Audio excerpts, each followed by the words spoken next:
ఓం నమ శివాయ. శ్రీ లలితా సహస్రనామ స్తోత్ర పారాయణలో భాగంగా ఈరోజు 32వ శ్లోకం.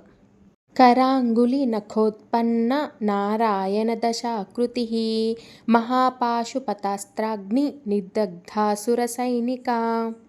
కరాంగులి అంటే చేతి వేళ్ళ యొక్క, నఖ అంటే గోర్లు, ఉత్పన్న పుట్టినటువంటి, నారాయణ శ్రీ మహావిష్ణువు, దశ 10 ఆకృతి అంటే రూపాలు, మహా అంటే మహత్తరమైన గొప్పదైనటువంటి, పాశుపత అంటే పాశుపతాస్త్రం పార్వతీ శివశక్తి నుండి పుట్టినటువంటి దివ్యాస్త్రం, అస్త్ర అంటే ఆయుధం, అగ్ని జ్వాల, నిర్దగ్ధ పూర్తిగా దహనం చేయబడినటువంటి, అసుర రాక్షసుడు భండాసురం యొక్క సైన్యం, సైనిక సైన్యం అంటే అమ్మవారి యొక్క చేతివేళ్ల గోళ్ళ నుండి దశావతారాలు వచ్చాయన్నమాట.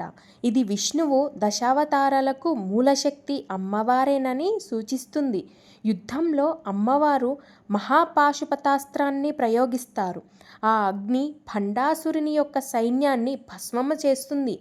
దాంతో యుద్ధంలో అసుర సైన్యం దాదాపు పూర్తిగా నాశనమవుతుంది. ఈ శ్లోకం అమ్మవారు సృష్టి స్థితి లయల అధిపతి అని, విష్ణువు అవతారాలకు మూలశక్తి ఆమె అని తెలియజేస్తుంది.